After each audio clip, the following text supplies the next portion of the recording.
Hiya peeps, just give it a second, see if anybody's logging on. I know it's a lot earlier than I usually do these things and most people are working. I haven't really given notice of this, but I've done a few little modifications today and I just wanted to do a quick video to cover that.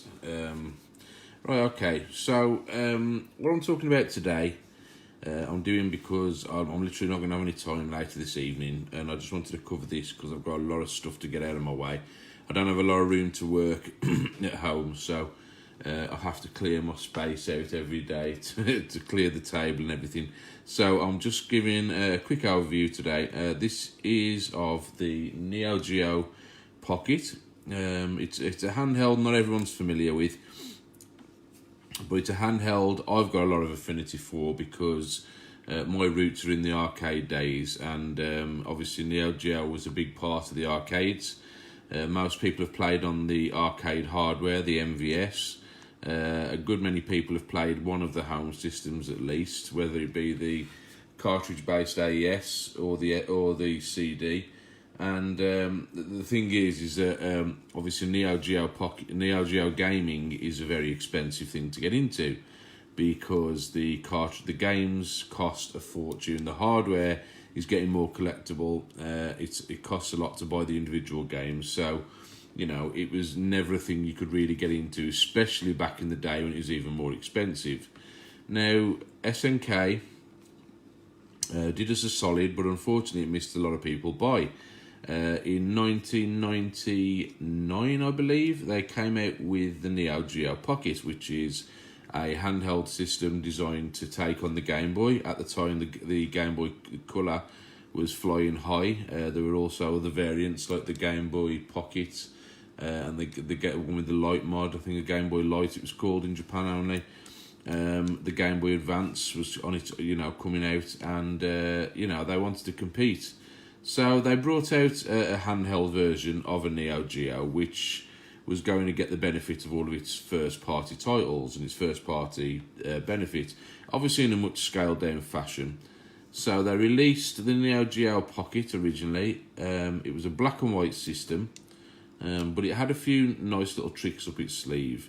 It was designed to compete with the Game Boy, and the Game Boy itself at that point was, getting on for 10 years old. So they had to do a few things. Firstly, the system's quite a bit more powerful than a Game Boy. I believe it is only, I think it's only an 8-bit system, but when you look at the games, they fit in this strange place between 8 and 16-bit in quality. However, with the Game Boy Color coming out, obviously they needed to compete, and so, just a couple of months after the original was released, they came out with a colour version of it, and that's what I'm holding here. So the system itself, you've got I think it's a 2.5-inch screen, which is pretty typical for the time, in a pretty much perfect square profile. You've got your cartridge slot on the back. You've got a battery compartment here, which is just 2 AA's, so nice and simple. And the battery life on this is pretty good, I'm going to say. It's also got an extra compartment here, and that is for a CRC2032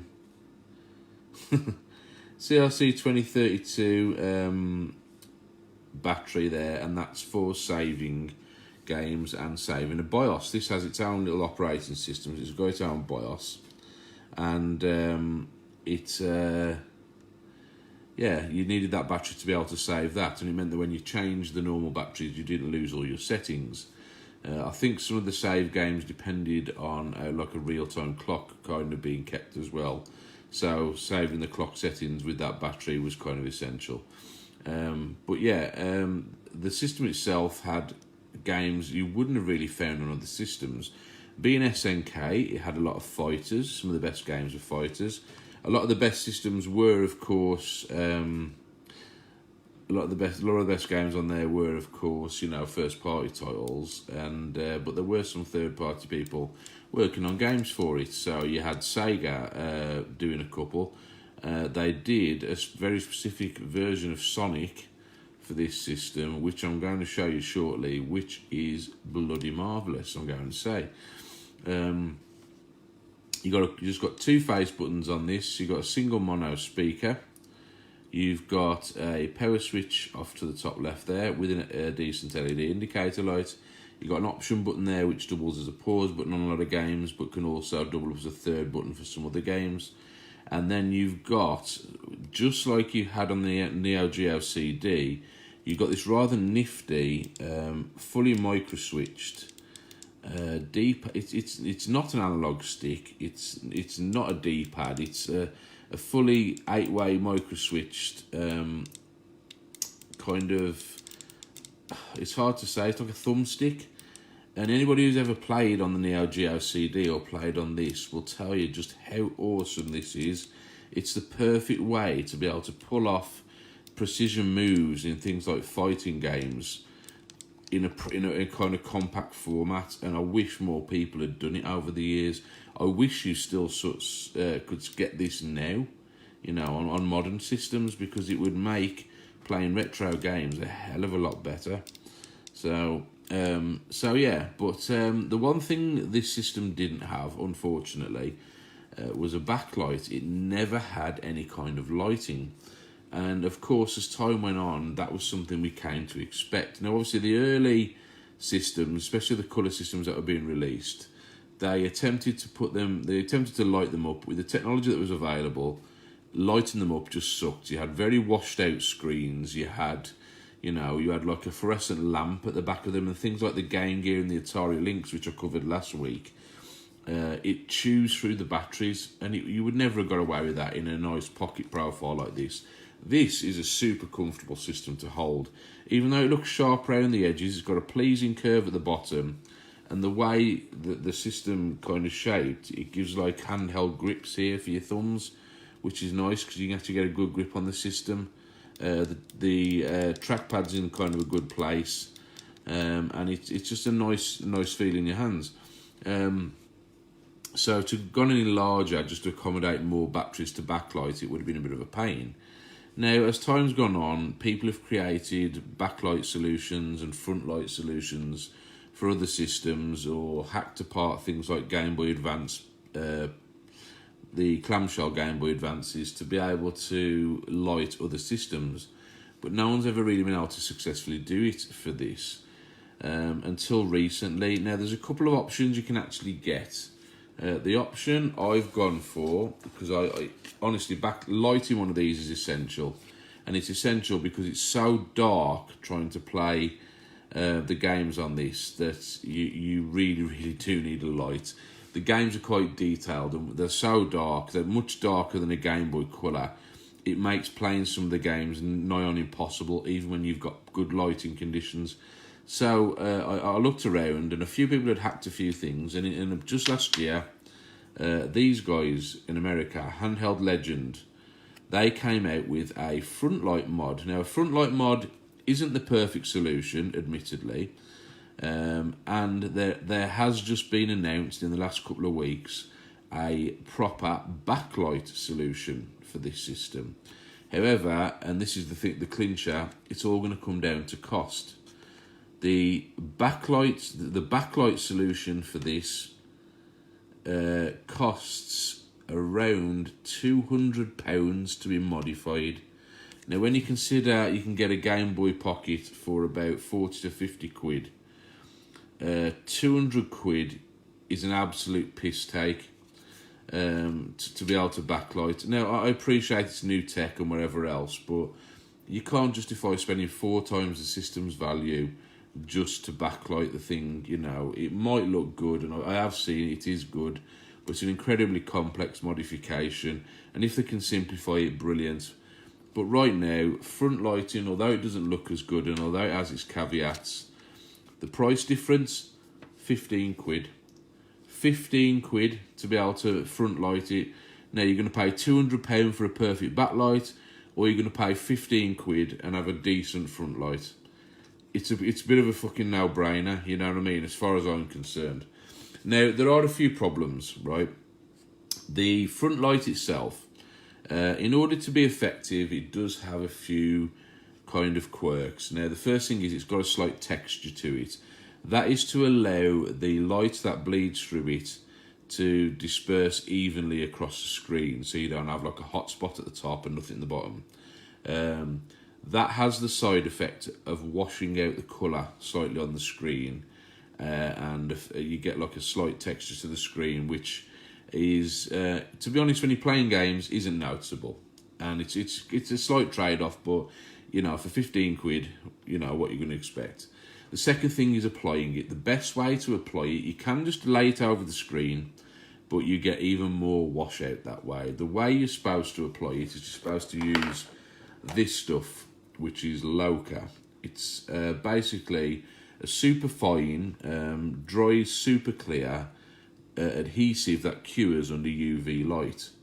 Now, the problem with it is, I've heard of people applying this, and the problem with it is, you do get this effect, which you're going to see, unfortunately, on mine. I've done the modification myself. It's not that hard to do, and I've even done a little bit of soldering, which I don't usually do, because there's literally just 2 solder points to deal with, and it's a piece of piss to fit. However, you do get this effect in the corner, which you're going to see when I turn it on, called spidering, if you're not careful.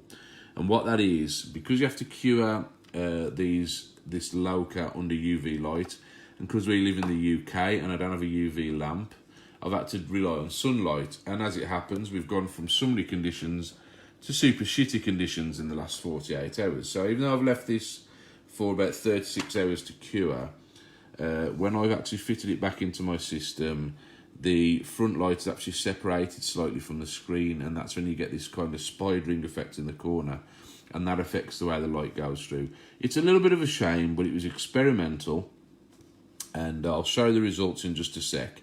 It's something I can live with, and I might, because of where it is, I might even be able to inject a little bit of Loca into that to cure that.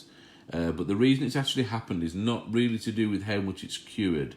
It's to do with the way the screen fits. Now, what it tells you in the instructions about fitting it is and I'm going to show you another one here I'm working on, a bit like Blue Peter. Here's one I prepared earlier. I'm working on one for a friend, and this screen here, Aaron, I know you're watching, mate, this is yours.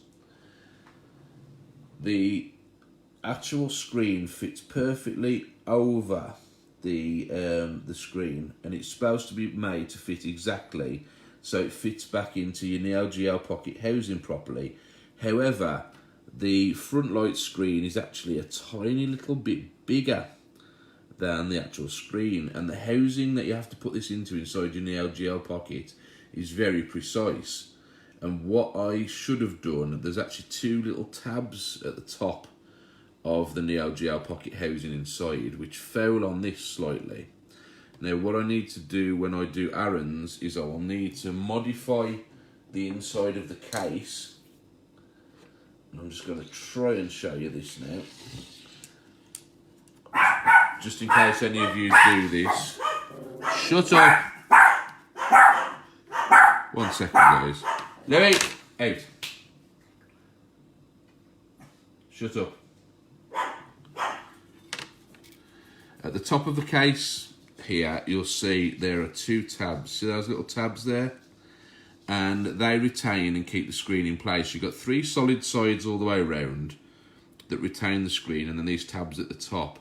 All I needed to do on mine was basically chip a little bit of these plastics out at the top, and it would have fit perfectly. It's the vertical size you've got to worry about rather than horizontal. So on Aaron's, I'll actually be modifying these slightly so it fits perfectly, because what I did is I went a bit gung-ho and refitted mine. And what actually happened is, because it's so tight, it's actually caused the screen, well, the front light screen, to flex slightly. And so what's happened is where it's spidered on mine there, it's actually pressing down on it, so it's actually squeezed the screen, and it's caused it to separate away from the screen, see? And that's where this spidering effect comes from, where the glue is actually separating. So if you're doing yours, just word of warning, I will probably, I may even sell this Neo-Geo Pocket on for anybody who's not willing to do it themselves. I may could pick up another Neo-Geo Pocket. Now I've had a bit of practice and I may do another one for myself. But this is a good Neo-Geo Pocket, so I'm kind of reluctant to let it go. But I've learned my lesson, and with Aaron's it shouldn't happen. So I use plenty of the Loca glue, and the Loca glue itself, basically you can get one of these for about £3 off eBay, and one tube is enough to do 2 systems. So the reason I've got a full one here is because I bought this one a while ago and forgot to leave it stored out of UV light, and it's actually gone off. So it's already gone a bit sticky, so it's not really as suitable for applying. So I'll have to get a little bit more if I do get another system. But I'm going to turn it on now and show you what the results are. And the other thing I'm going to show you is this, which I briefly touched on the other week, and it's the first proper menu selectable SD based flash device for the Neo-Geo Pocket. It's created by Retro HQ. They also did the Lynx SD card, which I covered a few weeks ago. There was another flash device available for this system until recently called the Flashmaster, but it's a bit like the Skunk board for the Jaguar, and then it only allows you to flash 2 games at once to it, and you have to plug it into a PC to do. Kind of a pain in the arse. This uses a proper SD card. You can just drop your ROMs on there. It does work slightly different to an EverDrive, and I'm not quite sure why. I'll show you why in a minute, but it is, for all intents and purposes, the EverDrive solution for this. Now, you have to go on a waiting list to get these, but the guy is stepping up production, so you might be able to get one of these soon. One of these is going to set you back about £80 at the moment.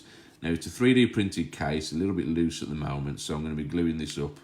Now I know it's working properly, I'm going to be gluing the case up so it's not as flexible, but it works perfectly anyway. And with the price of games for this, games are a lot more easy to get for this, a lot more accessible, and you can get a lot of common games for about 10 or 15 quid, but there are a few games, including the best games, which are the Metal Slug games for this, and they're going to set you back quite a few quid to be able to get. Now, of course, the beauty with EverDrives, and this is why I rave about them, is collecting prices have gone so stupid. I just like to play my games, and it's a better economy to pay 85 quid for one of these than it is to pay 80 quid for a single game, when you can have them all on one device here, nice and convenient. So I'm going to fire this up now and show you exactly what's going on with it. So we hit the power button, and you're going to be able to see it thanks to the front light mod that I've done. And you can just hear the sound coming through there. We've got the boot screen for the flash card, and then into the menu. So as you can see, the front light mod I've done, it's not as severe to the naked eye as it is on camera. You can see the spidering effect there. I'm going to try and get as close as I can with it in focus. You can see that's basically stress where the glue is separated a little bit from the screen, from the front light itself. And you can see a lot more on camera that you can't see in person. You can probably just see some little tiny, look like pixels. And what they are,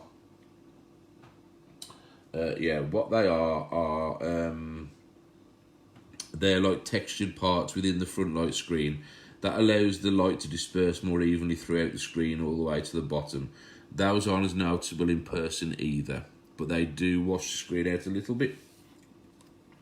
But any of you out there who've played a Neo-Geo Pocket before will know how bad it can be trying to play these, trying to get the best light for these. It is really hard to do. They're a lot darker than a Game Boy Color. This front light mod, for the sake of, like I say, 15 quid, order it from America. It costs about 7 quid for postage, I think. And then when it comes into the UK, you've usually got a couple of quid just for the import charge. But you're looking at like 25 quid all in.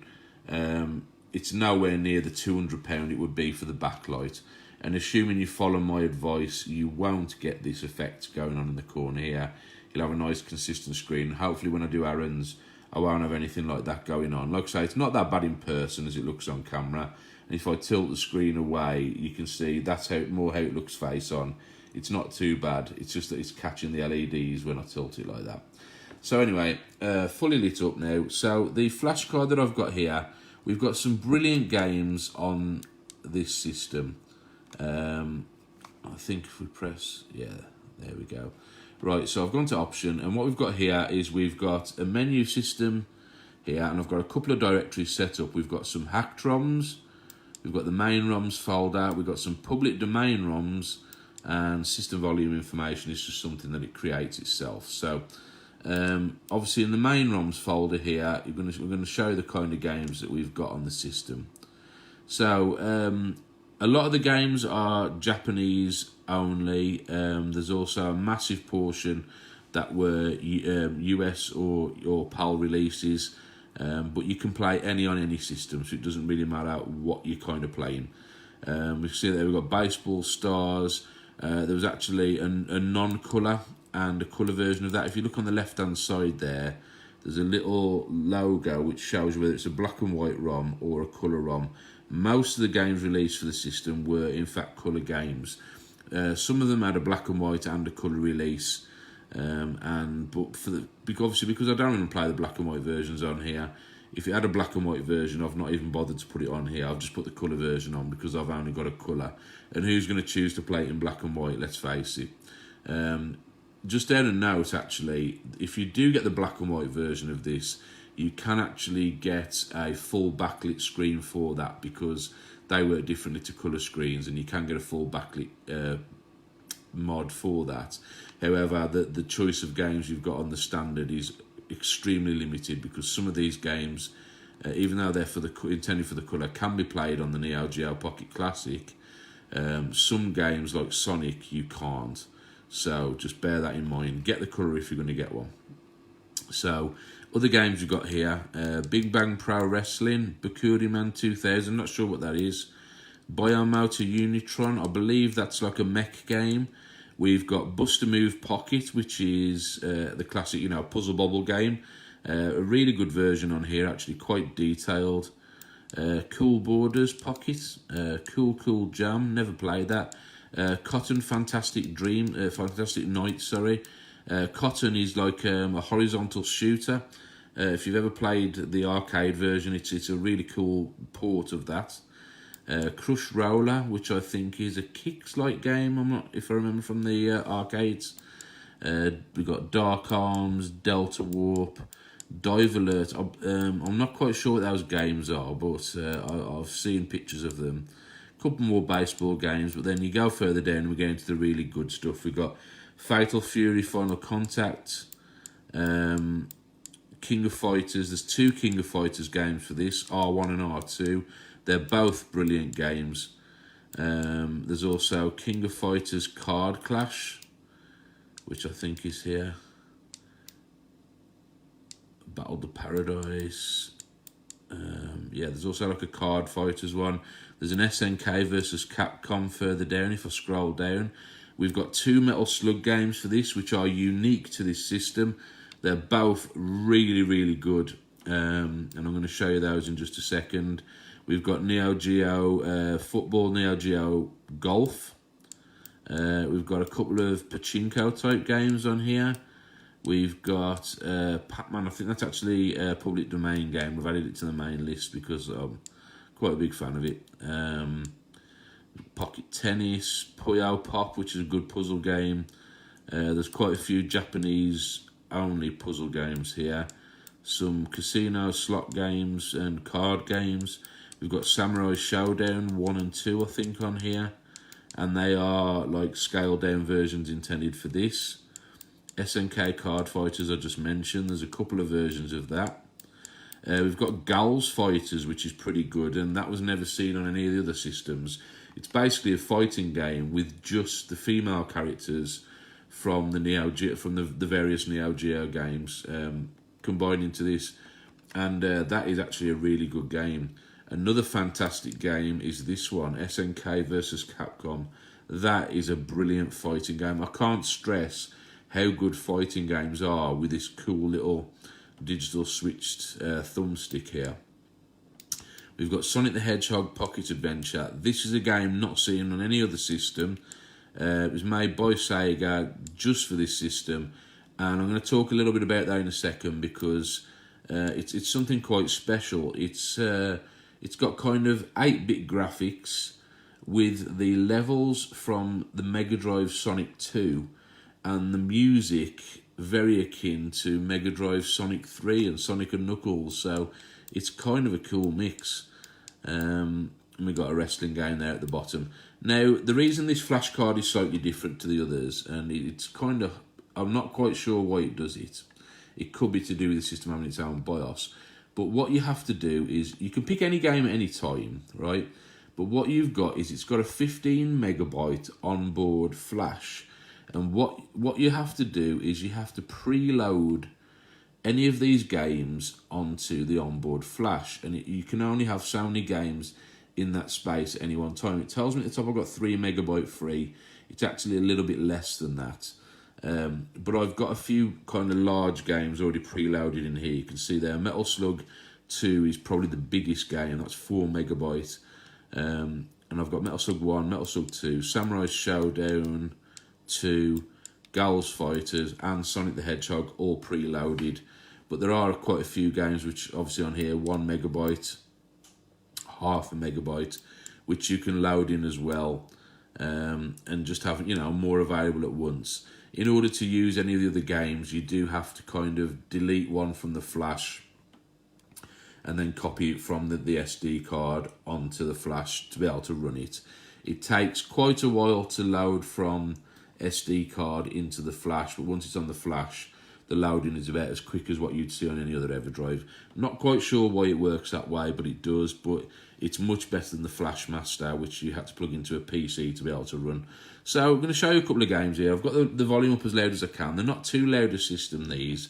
But we're going to show you what Neo-Geo Pocket games are like. So we're going to start with Sonic the Hedgehog. Sonic the Hedgehog was a Neo-Geo Pocket colour-only game. And so you can't play this on the black and white version, and it is a brilliant game. So let's get into it. See there, it takes, you know, less than 10 seconds to load, about the same as an EverDrive.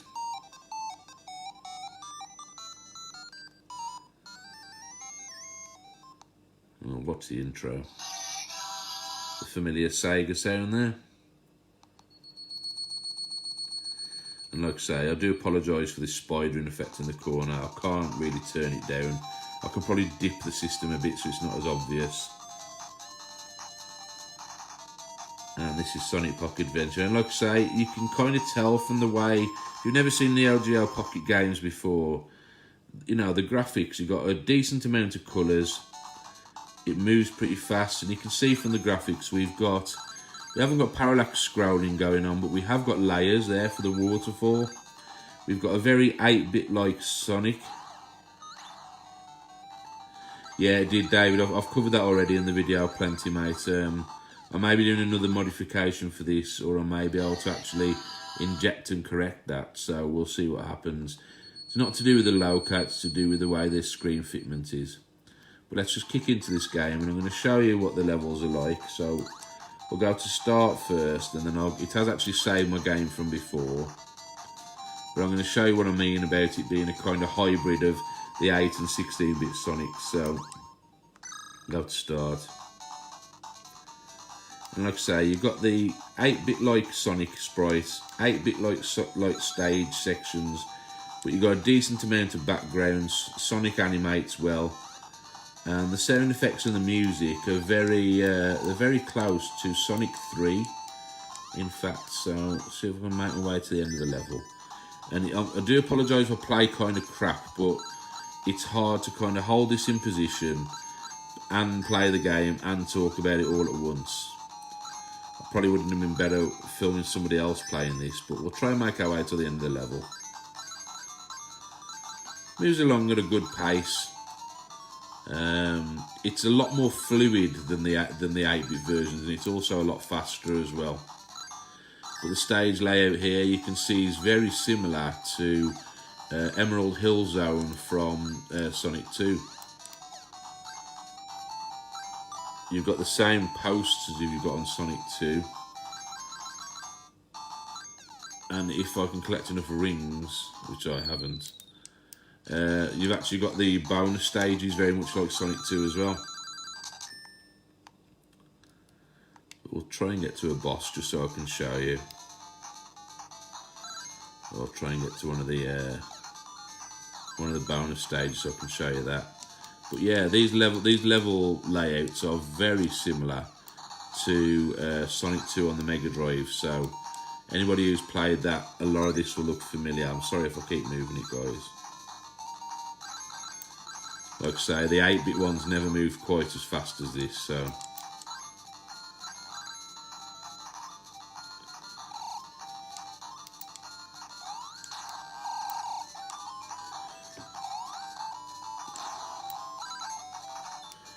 And you got the kind of vertical things there like you would have had on Sonic CD.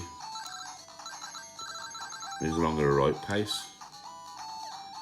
Just going to see if I can make it to the end of the level and get to a bonus stage.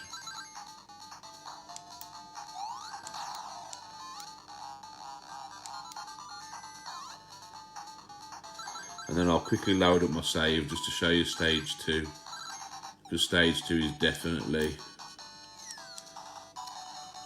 got some original bosses on here. Get my ass kicked. The boss music here is actually very similar to Sonic 2.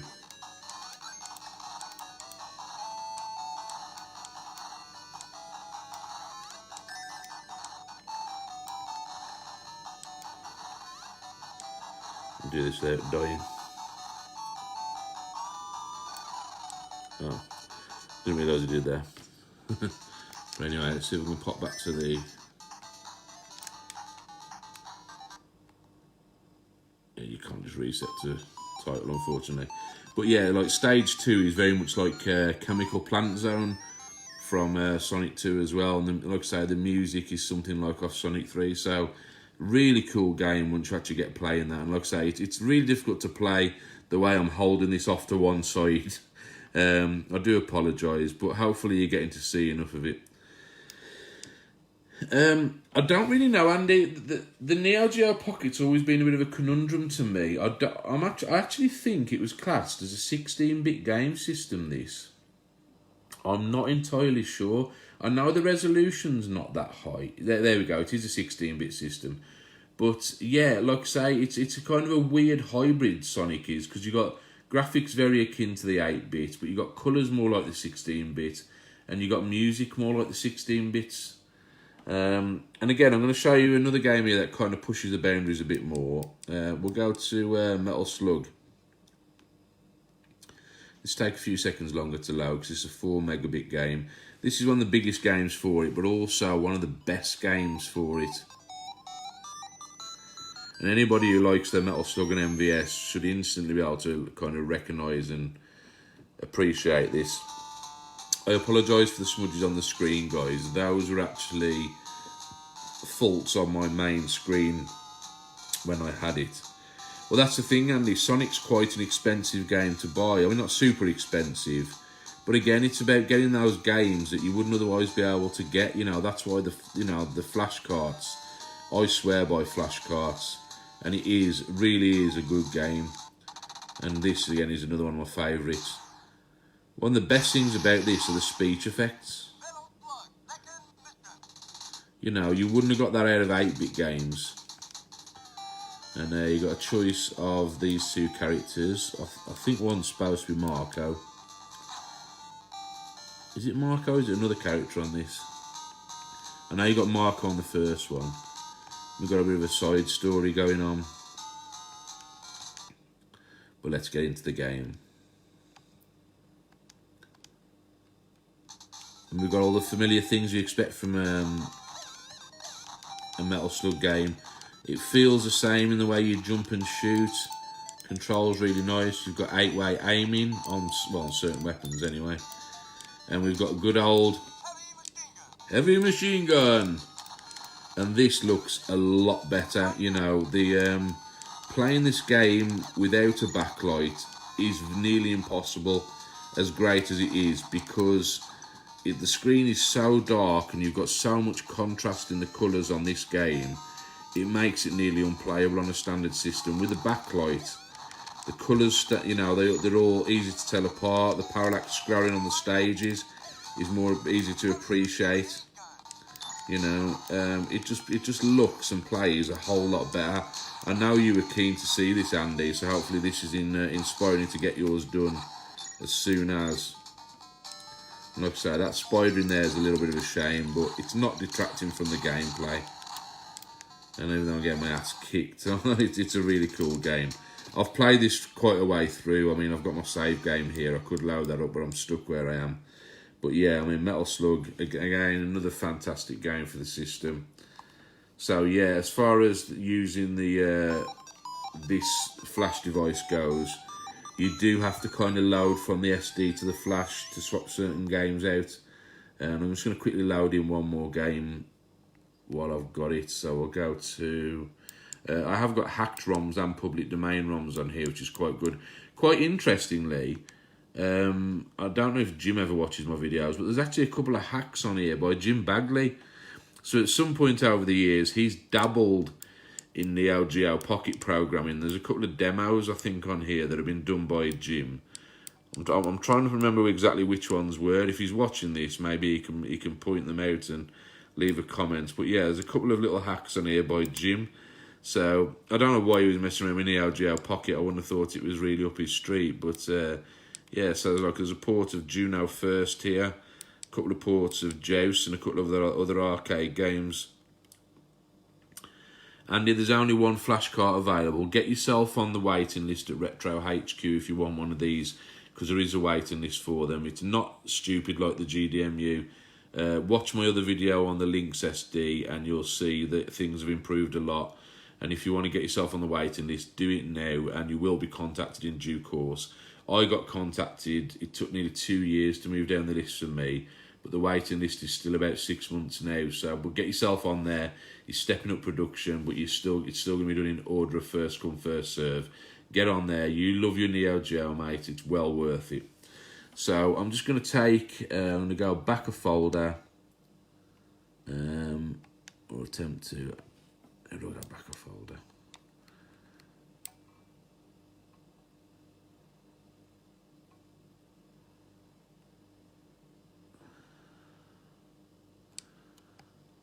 Oh, there we go, page up, directory up, that's what I want to do.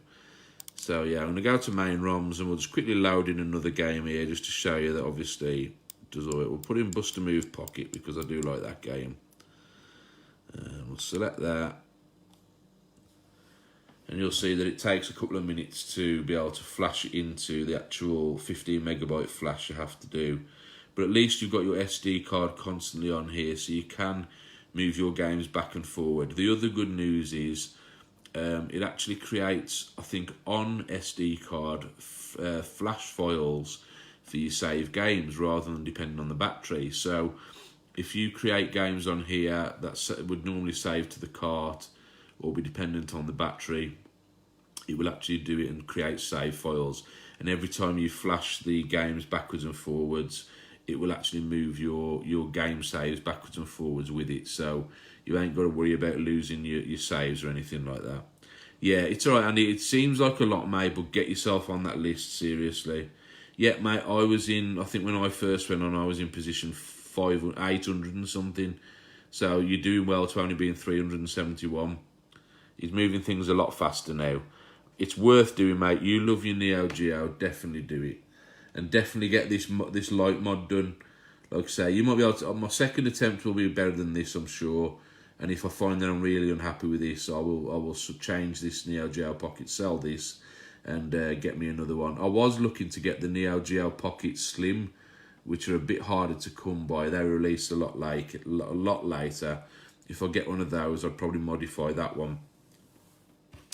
So yeah, we go back to the flash now, and you'll see we go to the flash. There we go. Bust a Move Pocket has appeared at the top, so we'll load that up, and now it just takes a few seconds to load up because it's built into the flash. So give it a second, and in we go.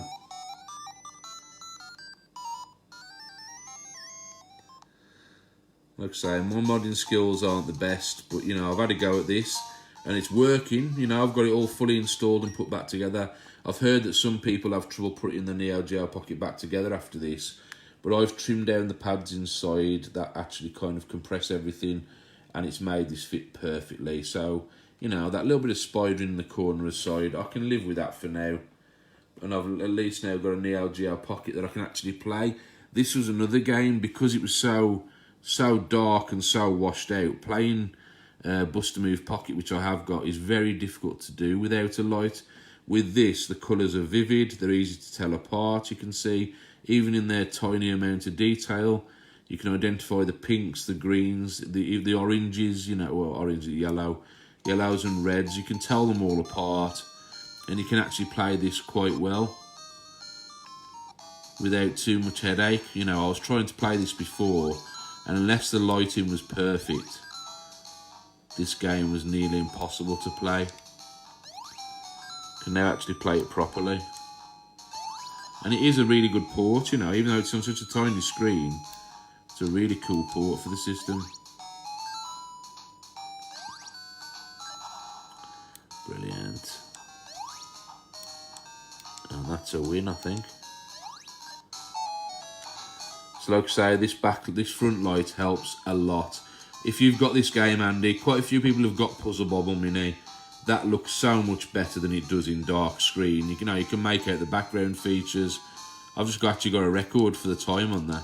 Probably because there's no save file on here. But yeah, it's a very difficult game to play when it's not lit. That looks really good. You know, I love the music and everything on this. Such a quirky little game. It was so cool to see them kind of, SNK of all people, to reuse the, you know, the Bubble Bobble IP after so many years when they actually made this game. You know, Bubble Bobble was very much an 80s game. And then they, you know, they used the IP to make this cool puzzle game.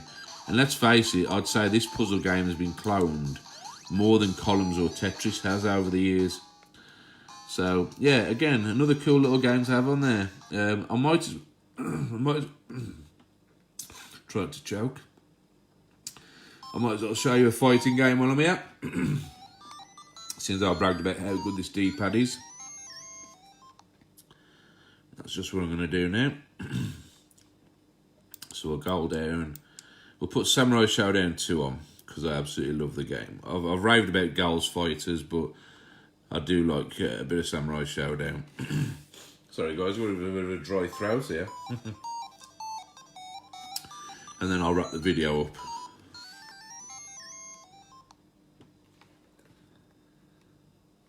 And again, this is quite an impressive little game to have on here. Even though it's like, you know, only kind of 8-bit like graphics, they're so detailed in their tiny little kind of SD looking, you know, super deformed kind of style. I suppose chibi would be the term they use now, but super deformed is the official style of these. And you know, the cutscenes in these, they're really detailed. But the animation's brilliant, and the fluidity of all of these games, it's got it. They've very much got their own engine, you know what I mean? And it's really cool to play. And all the characters are here. Shiki, Genjiro, Azra, Morozumi, Haomaru. Go down, we've got Hanzo, Rimururu, Kuroku, Nakaruru. She's in Girls Fighters. Galford, Jubei, Sogetsu, Charlotte, Kazuki. My favourite was Ukyo, so I'm going to be Ukyo. And we'll go with the slash method. And we'll see if I can pull off some moves on this. This little thumbstick is awesome for the fighting games that are on here. And it just feels, even though they're a lot more basic, it's so fluid.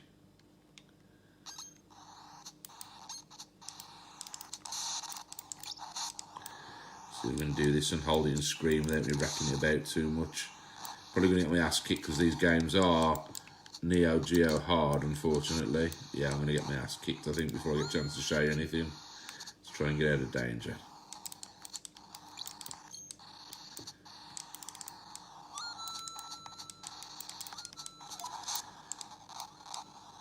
Yes, because I'm trying to hold this damn thing up. Curse my gammy thumbs. Yeah, got my ass kicked. But yeah, trust me, play it for yourself, and it is a brilliant thing to use. I'm just holding it at a super shitty angle here, so I can't really show you well. I did just pull off a move. it's satisfying to use, and if once you sit down with it and find yourself comfortable, these fighting games play like a dream, honestly. I was playing SNK versus Capcom yesterday, and now I've actually got a light on this thing. It's going to be a lot easier to play. But the colours look nice and rich, you know, it all animates well, and the detail, I said about it being washed out and having this kind of pixely effect for the backlight. It really doesn't affect gameplay at all. It doesn't affect the clarity. The way I'm showing it here close up, to my naked eye, that's as clear as it is to me. And it's a bit further away, it looks a bit more washed out. But yeah, that's how it looks to me. I'm just going to bring it to focus. That's how it looks to me, to my naked eye here, even from a distance. And it's plenty detailed enough. So, anyway, I hope you enjoyed the little brief video there. My skills aren't the best at modding. I probably will at some point get another mod done, or I will try to address this by injecting a little bit of Loca into the side using a needle, and hopefully correcting that, modifying the plastic on the inside like I said I would do for Aaron's. But yeah, so that is the Neo-Geo Pocket Colour. That is the front light mod. That is the Retro HQ NGPSD. If you've never had a Neo-Geo Pocket before, you like your Neo-Geo, you like your arcade games, definitely think about getting one of these. And once I've improved my skills a little bit, if you want to send your Neo-Geo Pockets to me for modding, at least I've done it before, so I know what to expect. I do these things and experiment with you and show it you warts and all, so you don't have to do it yourself. So yeah, take my advice. You know, I've done some successful mods in the past on other things. This one was a bit of an experimental thing because these things are pretty new, and hopefully in the future I'll be able to do a better mod on a future one for myself. But yeah, I'm quite happy with it now, and at least I've got a Neo-Geo Pocket I can play, you know, comfortably at night. So anyway, I'll be back soon with another video. I've had some real retro stuff coming, which I'm hoping to cover in a video, but I'm going to need probably a whole evening to be able to do that because it's going to be a lot more detailed. But yeah, we'll be covering some pre-80s stuff in that, so some real hardcore, you know, retro shit on that one. But I'll catch you all soon anyway, and yeah, stay tuned for more videos.